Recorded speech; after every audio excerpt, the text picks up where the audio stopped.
नमस्कार, मैं शिवानी और आप देख रहे हैं प्योर पटना। आज है 1 जून, दिन रविवार, और आज के टॉप हेडलाइंस में क्या है खास, सबसे पहले जानते हैं। आज से बदल जाएंगे कुछ नियम, आपकी जेब पर पड़ सकता है असर। घर बनाने से जुड़े उत्पादों की खरीदारी से पहले BIS सर्टिफिकेशन की जांच हुई अनिवार्य। पटना एम्स में पहली बार हुआ कॉर्निया का ट्रांसप्लांट। छुट्टी के दौरान भी स्कूली बच्चों को दी जाएगी आयरन फोलिक एसिड की गोलियां। जून जुलाई में लखनऊ पाटलिपुत्र समेत कई ट्रेनें रहेंगी रद्द। तो ये थी आज की टॉप हेडलाइन। अब नजर डालते हैं राजधानी पटना की किस बड़ी खबरों पर। आज से बदल जाएंगे ये नियम, आपकी जेब पर पड़ सकता है असर। 1 जून 2025 यानी आज से कई नियमों में बदलाव आपकी जेब पर इनडायरेक्ट असर डाल सकते हैं। EPFO 3.0 की शुरुआत से PF निकासी और डेटा अपडेट जैसी सेवाएं आसान होंगी। कोटक महिंद्रा बैंक ने क्रेडिट कार्ड रिवार्ड्स, कैशबैक और चार्जेस के नियमों में बदलाव किया है, जिससे यूजर्स को सीमित रिवार्ड्स मिल सकते हैं। इसके अलावा जून में RBI द्वारा रेपो रेट में बदलाव की संभावना है, जिससे FD और लोन की ब्याज दरें प्रभावित हो सकती हैं। हर महीने की तरह 1 जून को LPG सिलेंडर के दाम भी रिवाइज होंगे, जो घरेलू बजट को प्रभावित कर सकते हैं। इन बदलावों का सीधा असर आपकी सेविंग्स और खर्चों पर पड़ सकता है। पटना वासियों को रेलवे स्टेशन पर मिलेगी एयरपोर्ट जैसी सुविधाएं। पटना वासियों के लिए रेलवे यात्रा अब और भी आरामदायक होने वाली है, क्योंकि हार्डिंग पार्क में बन रहा नया रेलवे टर्मिनल एयरपोर्ट जैसी आधुनिक सुविधाएं प्रदान करेगा। प्रधानमंत्री नरेंद्र मोदी द्वारा शिलान्यास किए गए इस प्रोजेक्ट का पहला चरण दिसंबर 2025 तक पूरा होने की उम्मीद है। इसमें वातानुकूलित प्रतीक्षालय, escalator, lift, food court, digital सूचना बोर्ड और मल्टी मॉडल हब जैसी सुविधाएं शामिल होंगी। स्टेशन से यात्रियों की सीधी पहुंच बस, ऑटो और टैक्सी तक सुनिश्चित की जाएगी। यह टर्मिनल पटना जंक्शन की भीड़ को कम करेगा और ट्रेनों की सुचारू आवाजाही में मदद करेगा। साल के अंत तक बुनियादी ढांचा तैयार होने से बड़े बदलाव दिखने लगेंगे। देश के सबसे बड़े यूनानी चिकित्सा कॉलेज अस्पताल का CM ने किया शिलान्यास। पटना सिटी के अगमकुआं स्थित नालंदा मेडिकल कॉलेज अस्पताल परिसर में 10 एकड़ भूमि पर 264 करोड़ रुपए की लागत से देश का सबसे बड़ा यूनानी चिकित्सा महाविद्यालय अस्पताल बनाया जाएगा।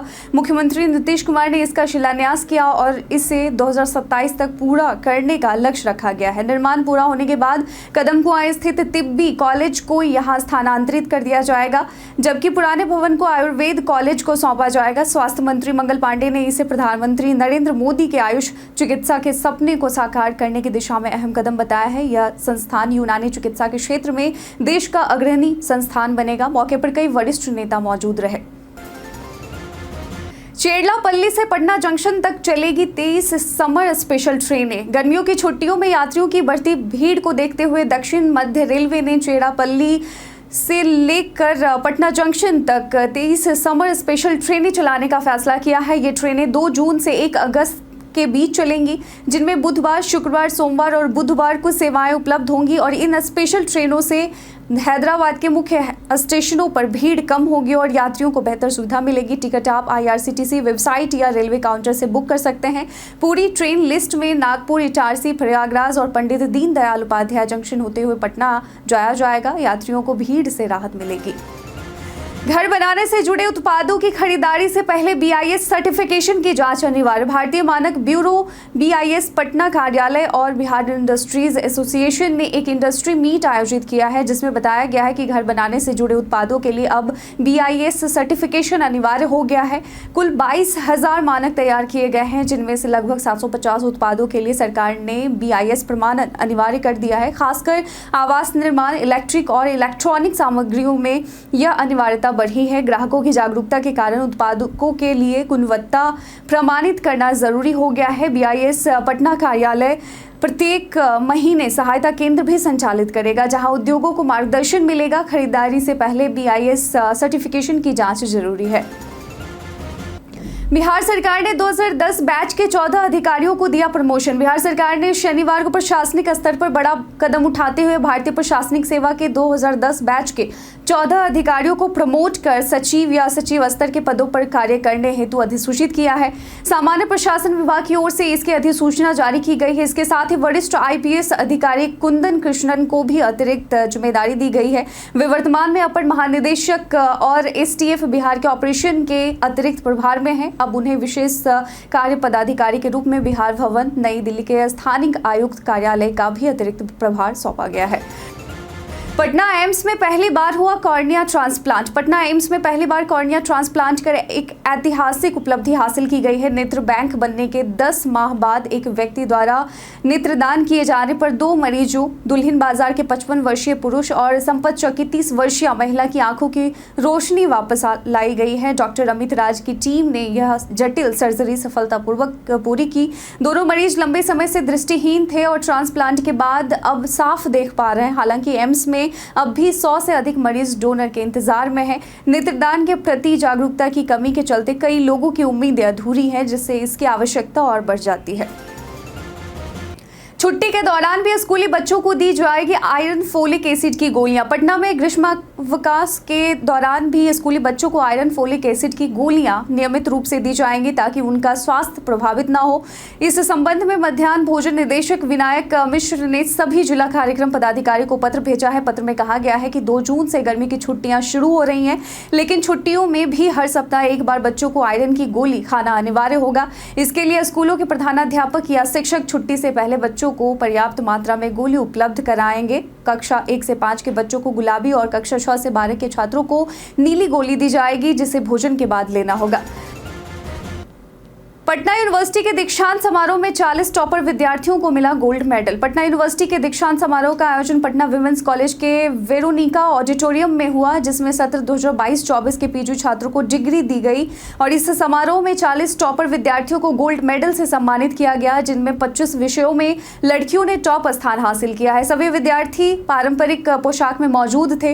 राज्यपाल आरिफ मोहम्मद खान मुख्य अतिथि के रूप में शामिल हुए और उन्होंने विजेताओं को सम्मानित किया। ह्यूमैनिटीज, विज्ञान और सामाजिक विज्ञान के विभिन्न विषयों में विद्यार्थियों ने उत्कृष्ट प्रदर्शन किया। मनोविज्ञान में 2 लड़कियों ने संयुक्त रूप से टॉप किया।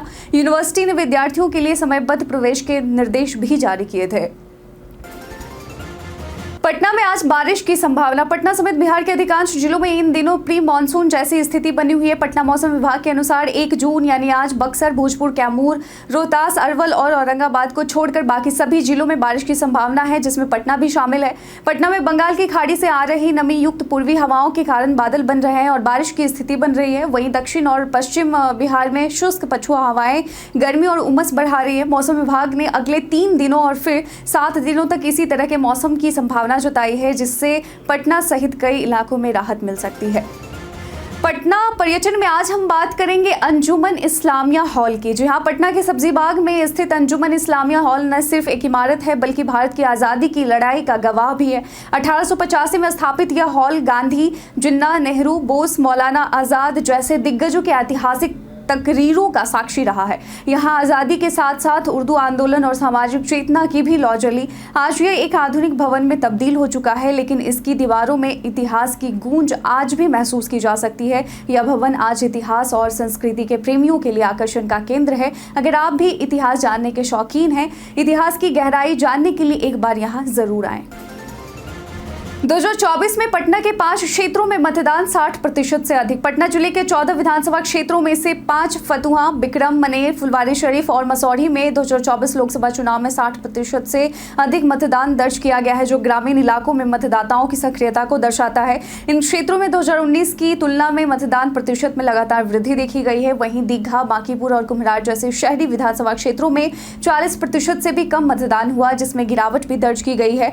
2024 में दीघा में 38.73%, बांकीपुर में 38.24% और कुम्हरार में 38.10% मतदान हुआ। इन इलाकों में कम वोटिंग पर चुनाव आयोग ने नाराजगी जताई है। मतदाता जागरूकता बढ़ाने के लिए स्वीप कार्यक्रम, गोष्ठी और प्रतियोगिताओं का आयोजन किया जा रहा है ताकि आगामी विधानसभा चुनाव में कम से कम 50% मतदान का लक्ष्य पूरा किया जा सके। पटना के पहचान में आज हम बात करेंगे गुरु गोविंद सिंह जी की। गुरु गोविंद सिंह जी सिखों के 10वें और अंतिम गुरु थे, जिनका जन्म 22 दिसंबर 1666 को पटना में हुआ था। वे एक महान योद्धा, कवि, भक्त और आध्यात्मिक नेता थे। 1699 में उन्होंने खालसा पंथ की स्थापना की, जो सिख धर्म का प्रमुख आधार बना। उन्होंने गुरु ग्रंथ साहिब को गुरु रूप में प्रतिष्ठित किया और जफरनामा, चंडी दी वॉर तथा जाप साहिब जैसे ग्रंथों की रचना की। उन्होंने अन्याय और अत्याचार के विरुद्ध 14 युद्ध लड़े और पूरे परिवार का बलिदान दे दिया, जिसके कारण उन्हें सरबंसदानी कहा गया। 7 अक्टूबर 1708 को नांदेड़ में उन्होंने दिव्य ज्योति में लीन होकर गुरु गद्दी गुरु ग्रंथ साहिब को सौंपी। इस महीने एक बार फिर राहुल गांधी का होगा बिहार दौरा। कांग्रेस पार्टी बिहार विधानसभा चुनाव की तैयारियों में जोर शोर से जुट गई है। इसी कड़ी में कांग्रेस के पूर्व राष्ट्रीय अध्यक्ष और लोकसभा में नेता प्रतिपक्ष राहुल गांधी एक बार फिर 6 जून को बिहार के राजगीर में आयोजित अति पिछड़ा सम्मेलन को संबोधित करने आ सकते हैं। यह इस साल में उनका 5वां बिहार दौरा होगा। इससे पहले वे जनवरी, फरवरी, अप्रैल और मई में बिहार के विभिन्न जिलों में आ चुके हैं। पार्टी राज्य के हर जिले, प्रखंड और पंचायत स्तर तक अभियान चला रही है। राहुल गांधी की लगातार यात्राओं को चुनावी रणनीति का हिस्सा माना जा रहा है, जिससे पार्टी को मजबूत बनाया जा सके। लैंड फॉर जॉब घोटाला मामले में लालू यादव को दिल्ली हाईकोर्ट से झटका। लैंड फॉर जॉब घोटाला मामले में आरजेडी प्रमुख और पूर्व रेल मंत्री लालू प्रसाद यादव को बड़ा झटका लगा है। दिल्ली उच्च न्यायालय ने उनकी उस याचिका को खारिज कर दिया है जिसमें निचली अदालत की कार्यवाही पर रोक लगाने की मांग की गई थी। लालू यादव की ओर से वरिष्ठ अधिवक्ता कपिल सिब्बल ने दलील दी थी कि प्राथमिकी और जांच कानून संगत नहीं है, इसलिए आरोप पत्र भी वैध नहीं माना जा सकता। साथ ही उन्होंने तर्क दिया कि भ्रष्टाचार निवारण अधिनियम की धारा 17A के तहत मुकदमे की पूर्व मंजूरी नहीं ली गई। वहीं सीबीआई की ओर से वरिष्ठ अधिवक्ता डीपी सिंह ने याचिका का विरोध करते हुए कहा कि कानून के अनुसार आवश्यक मंजूरी प्राप्त कर ली गई है। जून जुलाई में लखनऊ पाटलिपुत्र समेत कई ट्रेनें रहेंगी रद्द। पूर्वोत्तर रेलवे के बुढ़वल गोंडा खंड पर तीसरी लाइन और नॉन इंटरलॉकिंग कार्य के कारण जून और जुलाई 2025 में कई ट्रेनों की सेवाएं प्रभावित रहेंगी। इस दौरान Lucknow Pataliputra express, Anand Vihar Chhapra special, Amritsar Chhapra special समेत कई ट्रेनें रद्द रहेंगी। वहीं अमृतसर दरभंगा और दरभंगा अमृतसर एक्सप्रेस को वैकल्पिक रूटों पर चलाया जाएगा। एर्नाकुलम बरौनी एक्सप्रेस को अयोध्या कैंट होते हुए भेजा जाएगा और गोंडा स्टेशन पर इसका ठहराव नहीं होगा। प्रभावित ट्रेनों की सूची में बिहार और उत्तर प्रदेश की महत्वपूर्ण सेवाएं शामिल हैं। यात्रियों से यात्रा से पहले समय और मार्ग की जानकारी लेने की अपील की गई है।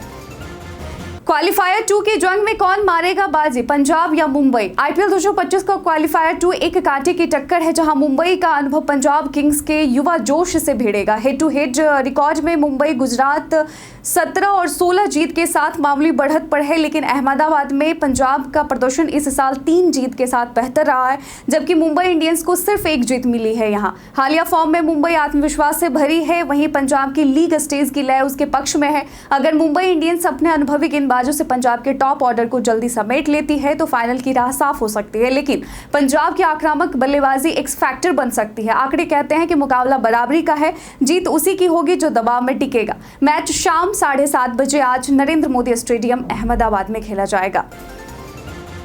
मंत्री जीवेश मिश्रा ने कहा, मेट्रो डिपो का निर्माण लगभग पूरा हुआ। पटना मेट्रो परियोजना अपने अंतिम चरण में है। राज्य के मंत्री जीवेश मिश्रा ने निर्माण कार्य का निरीक्षण करते हुए बताया कि मेट्रो डिपो का निर्माण लगभग पूरा हो चुका है और अगले 1 महीने में ट्रायल ऑपरेशन शुरू होगा। मेट्रो के डिब्बे भी जल्द पटना पहुंचेंगे। मंत्री ने कहा कि पटना मेट्रो शहर की यातायात व्यवस्था को सुदृढ़ करेगी और जाम की समस्या से राहत देगी। उन्होंने इस परियोजना को तय समय पर पूरा करने का भरोसा दिया। मेट्रो 15 अगस्त 2025 से आम जनता के लिए शुरू होने की संभावना है। बोरिंग कैनाल रोड पर फायरिंग मामले में अपराधियों को रिमांड पर लेगी पुलिस। पटना के बोरिंग कैनाल रोड पर फायरिंग के मामले में आरोपियों ने सरेंडर कर दिया है। कंकड़बाग के शिबू कुमार, जो राजस्थान के एक कॉलेज से इंजीनियरिंग कर रहा है, और महेंदू के रोहित उर्फ अल्टर को, जो पंजाब के एक विश्वविद्यालय से होटल मैनेजमेंट की पढ़ाई कर रहा है, ये पुलिस रिमांड पर लिए जाएंगे। शिबू के पिता इंजीनियर हैं, जबकि रोहित के पिता डॉक्टर। वायरल वीडियो में शिबू स्कॉर्पियो से बाहर फायरिंग करता दिख रहा है और रोहित अंदर से गोली बरसाता है। पुलिस ने आशीष को गिरफ्तार कर जेल भेजा है, जबकि एक नाबालिग को सुधार गृह भेजा गया है। बाकी आरोपियों की तलाश जारी है। अब बिना टाइपिंग होगी व्हाट्सएप पर चैट। व्हाट्सएप ने यूजर्स के अनुभव को और बेहतर बनाने के लिए एक कमाल का फीचर पेश किया है, हैंड्स फ्री चैटिंग टूल, जिससे अब ग्रुप में बातचीत के लिए टाइपिंग की जरूरत नहीं पड़ेगी। इस नए फीचर की मदद से यूजर्स बिना कॉल किए ही ग्रुप में लाइव वॉइस चैट शुरू कर सकते हैं। यह फीचर वॉइस नोट से अलग है क्योंकि यह रियल टाइम इंटरैक्टिव और 2 तरफा संवाद की सुविधा देता है। पहले यह केवल बड़े ग्रुप्स के लिए था, लेकिन अब सभी ग्रुप्स साइज के लिए उपलब्ध है। यह अपडेट एंड्रॉइड और iOS दोनों प्लेटफॉर्म पर धीरे धीरे धीरे रोल आउट किया जा रहा है। यह फीचर खासकर उन लोगों के लिए फ़ायदेमंद है जो टाइपिंग से बचना चाहते हैं। भारत के इतिहास में आज की तारीख कई कारणों से है दर्ज। कलकत्ता मेडिकल कॉलेज में आज के दिन 1835 से अध्यापन कार्य शुरू हुआ। ईस्ट इंडिया कंपनी को 1874 में भंग कर दिया गया। भारत की पहली डिलक्स ट्रेन 1930 को डेक्कन क्वीन बॉम्बे विटी से पुणे के लिए बीच चली।